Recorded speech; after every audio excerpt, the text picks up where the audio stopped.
मुझे इस क्लब का ना समझ नहीं आता है। ये चाहता क्या है मेरे से? पहले पूरी मेंटल ब्रेकडाउन करता है और फिर एकदम से एक ही मैच में मुझे ऐसा रियलाइज़ होने लगता है कि भाई गलती मेरी थी। तो I am really sorry real Madrid. मज़ा आ गया गुरु। भाई मतलब मैं कहूँगा जय शाह कौन है भाई? जय शाह कौन है? कौन बना रहा है वर्ल्ड कप की स्क्रिप्टें जब यहाँ पर चैंपियंस लीग की स्क्रिप्टें इतनी तगड़ी बन सकती हैं?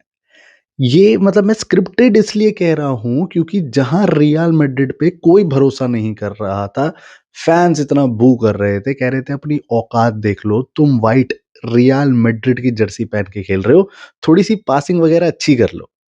उन लोंडो ने मोनाको वाली टीम को ना मोनाको बिस्किट अलग बना दिया, भीन दिया, छन्नी कर दिया भाई। एंड नो डाउट यहाँ पर बहुत लोगों का नैरेटिव यही है कि भाई बू करना अच्छा था, बू करना चाहिए था और मैं भी उन लोगों में से हूँ जिसने अपनी स्ट्रीम बीच में बंद कर दी थी यही बोल के कि भाई इतना गंदा फुटबॉल मैं नहीं देख सकता।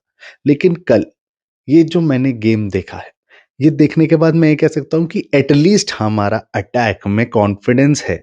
अटैक थोड़ा फ्री दिखा और मुझे गेम देख के इतना मजा आया कि भाई बर्नाब्यू में उसी विनीशियस को जो सब बू कर रहे थे उसके लिए भाई सबने खड़े होके तालियां बजाई हैं। उसने जाके अर्बिलोवा को हक करा है और उसके बाद भाई वो मतलब 9.2 की रेटिंग के साथ मैन ऑफ द मैच बन के वापस आ रहा था। बहुत अच्छा और खुश माहौल देखने को मिला भाई बर्नाब्यू के अंदर। फाइनली फैंस इतने ज्यादा खुश थे फाइनल रिजल्ट से। एंसेलोटी भैया बर्नाब्यू में हाला मैड्रिड की एंथम गा रहे हैं। दिल से मैड्रिड मूवते हैं भाई वो। और अर्बिलोवा को जब विनीशियस ने जाके हक किया ना भाई मैं कह रहा चलो ठीक है यहाँ पर मैन मैनेजमेंट काम आ रही है। शायद प्लेयर्स अपना सपोर्ट और ज़्यादा दिखाना चाहते हैं मैनेजर की तरफ, खुश हैं उस मैनेजर से और बस एक ही हमें तो एक ही आस है भाई कि ला लीगा और यूएफए चैंपियंस लीग कोई कोई एक आ जाए तो काफ़ी है। अंडर एस्टिमेट कर रहे हैं यार सब इस टीम को। तो सबसे पहले बात पूरी ही विनीशियस जूनियर की करना चाहूँगा कि भाई उस बंदे को जितना हर मैच से पहले मॉक करोगे उतना बढ़िया है। भाई आग मूत देता है। मुझे समझ नहीं आया कहाँ से उसका भूत शुरू हुआ, कैसे वो प्लेयर कटाने उसने शुरू करे और जैसे ही उसने मज़े बाँधे, जैसे ही उसने देखा कि भाई इसका राइट बैक, लेफ्ट बैक को तो मैं फेंक दूँगा। उसके बाद से सिर्फ़ असिस्ट और गोल्स आते हुए दिख रहे थे मुझे। नो डाउट यहाँ पर ये भी हो सकता है कि एएस मोनाको का डिफेंस बहुत खराब था, लेकिन ऐसे मैचेस हमारी टीम के कॉन्फिडेंस को इंक्रीज़ करने में इतनी हेल्प कर रहे हैं और स्पेशली विनीशियस जूनियर जिसका इतना बुरा डाउनफॉल आ गया था। देखो तुमने उसको डाउट किया 19 गेम में स्कोर नहीं करा, उसने एल क्लासिको में दागे दे दिया। यहाँ पर बर्नाब्यू के फैंस ने बोला कि भाई ऐसा विंगर हमें नहीं चाहिए था और इतना टाइम हम किसी प्लेयर को नहीं देते एंड नो डाउट किसी को नहीं देते। विनीशियस को मिला लेकिन कल उसने प्रूफ करा कि भाई मैं हूं ना तो रियल मैड्रिड है। मेरा जो इन्फ्लुएंस है, मेरा जो इम्पैक्ट है ऑन द फील्ड वो पूरे रियल मैड्रिड के रुख को बदल देता है, पूरे गेम को बदल देता है। और ये एक स्कोर लाइन नहीं है, ये एक स्टेटमेंट है कि भाई रियल मैड्रिड इज लाइव। हम टॉप 8 में हैं चैंपियंस लीग के, सिर्फ 1 पॉइंट डाउन है ला लीगा में बार्सिलोना से। एंड जहां पर बहुत सारे क्लब्स के लिए ये एक बेस्ट सीजन होता है ना, अभी भी हमारे लिए वर्स्ट सीजन है और रिसेंटली हमने अपने मेन मैनेजर को सैक करा है due to these reasons only. अब देखो मैंने जो इस मैच में फील करा ना कि अर्बिलोवा के साथ हम अटैकिंग माइंडसेट खेल पा रहे हैं। हमारे प्लेयर्स ज्यादा मुझे फ्री लगे, मतलब ना कोई भी ऐसा कोई रिस्ट्रिक्ट सिस्टम नहीं था, स्ट्रक्चर नहीं था जिसमें प्लेयर्स भाग रहे थे। ज्यादा सिंक्रोनाइजेशन थी, ज्यादा अच्छे लिंकअप्स थे और एक फ्रीडम ऑफ क्रिएटिविटी देखने को मिल रही थी that I saw Mbappe even on the right wing. भाई मास्तान दोनों वेलवर्डे एक साथ अच्छा लिंकअप बना रहे हैं। चुआमिनी, कामाविंगा, आर्दा गुलेर, विनीशियस तक को पासेस निकाल रहे हैं, बढ़िया तरीके से सिंक हो रहा है। ये देख के मुझे समझ आया कि हाँ देखो अटैकिंग में हमारी प्रेसिंग, हमारा अटैक ट्रांजिशन और हमारा गोल कन्वर्जन तो बढ़िया था इस बार।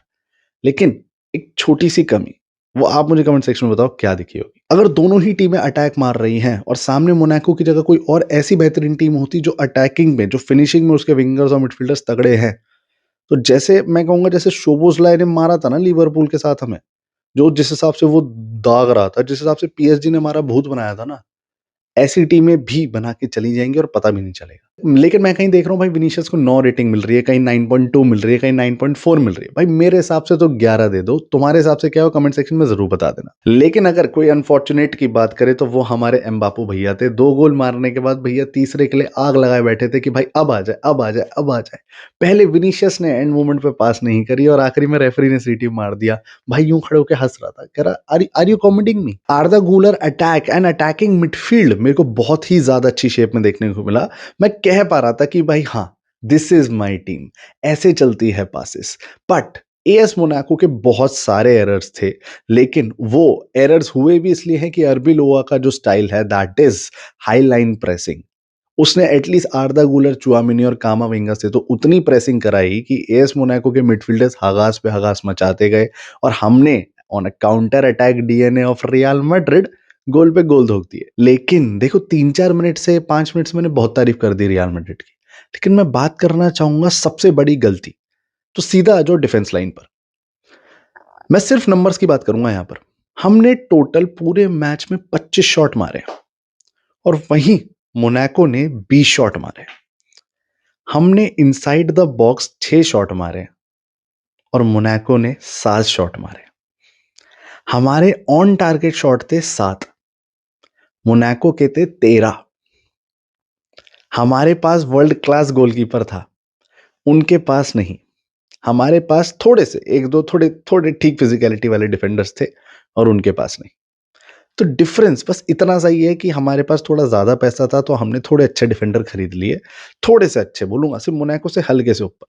सेंटर बैक्स हैं वो हमारे, ऐसा नहीं है कि वो प्लेइंग 11 में कभी खेले नहीं। ऐसा नहीं है वो डीन हॉउसन की इतनी हमने अंगार पे चढ़ाया नहीं था, उसे चढ़ाया था। लेकिन उसके बाद जब कल वो शॉट आने दे रहे थे और सारी गलतियां हो रही थी, उसके बाद मैं कह रहा था ये क्या कर रहे हैं? मतलब तुम अटैकिंग में 100 हो, डिफेंस में तुम -100 हो। ना मुझे कोई डिफेंसिव मिडफील्ड देखने को मिल रहा है, ना मेरे सेंटर बैक्स एक साथ सिंक्रोनाइजेशन पे काम कर पा रहे हैं। अगर वर्ल्ड क्लास गोलकीपर ना होता तो मोनाको के साथ ये तुम्हें 10 स्कोर का भी दिख सकता था, 5-5, 6-5, कुछ ऐसा ही स्कोर लाइन देखने को मिलता। तो हर बार के अभी भी मुझे आगे चलते हुए इंडिविजुअल ब्रिलियंस के ऊपर भरोसा करना पड़ेगा? शायद नहीं। शायद हमारा डिफेंस थोड़ा थोड़ा करके सॉर्टेड हो जाएगा। करेरास भी नहीं था हमारे पास, हमारे बाकी डिफेंडर्स आउट है, इंजरी से एकदम बढ़िया से रिकवर होके आएंगे। तो होपफुली अच्छी बात यह है कि हम चैंपियंस लीग के नॉकआउट राउंड्स के लिए क्वालिफाई तो कर गए हैं। अभी से इतना समझ आ रहा है कि हाँ, नॉकआउट राउंड्स में हमारे सेंटर बैक्स अवेलेबल होंगे। बट खुदा ना खास्ता जिस हिसाब से हमारे पिछला सीजन चलता आ रहा है और इंजरीज ने अपनी लड़ियां लगा रखी हैं, रियल मैड्रिड की जगह मुझे इंजरी एफसी ज्यादा लग रही है।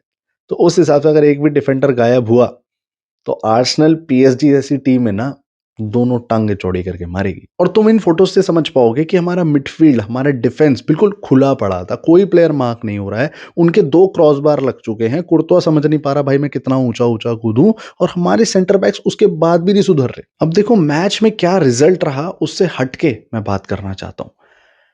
डिफेंस अटैक होता रहेगा, लेकिन हमारी टीम अभी बहुत बुरे डाउनफॉल से जा रही है।